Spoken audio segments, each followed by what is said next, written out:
quelques enseignements, quelques leçons à tirer sur deux types de chrétiens, sur cette parabole du fils prodigue.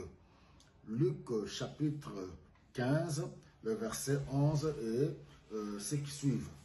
Alors, nous voyons que le jeune frère, lui, il connaissait le mode de fonctionnement du royaume de Dieu. Il y a les règles qui régissent le royaume de Dieu.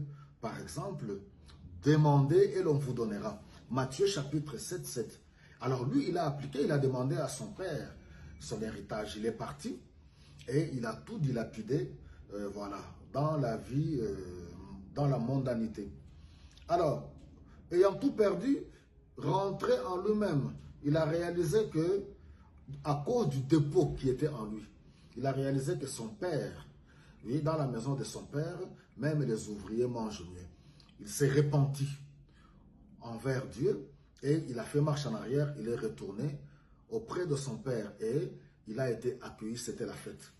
Donc j'aimerais bien en tout cas encourager tous ceux qui se sont éloignés de Dieu, quelles que soient les relations, n'ayez pas peur, n'ayez pas honte, faites marche en arrière, retournez parce que vous êtes enfant de la maison, votre père vous accueillera.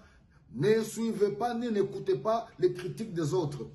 Quel que soit de là où vous êtes tombé, votre père vous aime. Vous avez de la place dans la maison de votre père, retournez et il vous accueillera et Dieu va se glorifier en vous. Alors voilà maintenant le grand frère qui était resté, ne connaissant pas les principes du royaume des cieux.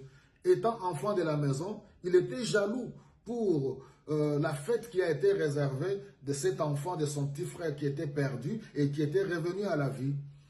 Et c'est comme ça le comportement de beaucoup de chrétiens par ignorance. Ils ne savent pas qu'ils peuvent jouir de toutes les bénédictions de notre Dieu dans la maison de leur Père. Il faut profiter de la bonté de Dieu, de l'amour de Dieu, de la joie de Dieu. Et son Père lui dit, mais tout ce que j'ai ici t'appartient. Personne n'est interdit d'appeler tes amis pour pouvoir festoyer. Alors, l'ignorance amène à beaucoup de personnes à pouvoir même commettre le péché. Parce que le sentiment de jalousie ne glorifie pas le Seigneur. Donc, que le Seigneur nous aide. Le fils aîné, le grand frère, ne savait pas. Il était ignorant. C'est comme ça que beaucoup, ces disant enfants de Dieu, sont réellement ignorants. Oui, ils ne savent pas comment profiter de bénédictions que Dieu leur a accordées. Que le Seigneur vous bénisse et que nous puissions être de ceux-là qui connaissons nos droits en tant qu'enfants de Dieu et qui en bénéficions réellement comme il se doit. Et même lorsque nous avons les bénédictions que Dieu nous accorde, que nous puissions rester attachés au Seigneur, rester attachés à Dieu. Que le matériel, l'argent, les choses de ce monde ne nous éloignent pas de Dieu. Parce que nous sommes enfants de Dieu. L'éternité compte plus que cette vie terrestre. Que le Seigneur vous bénisse.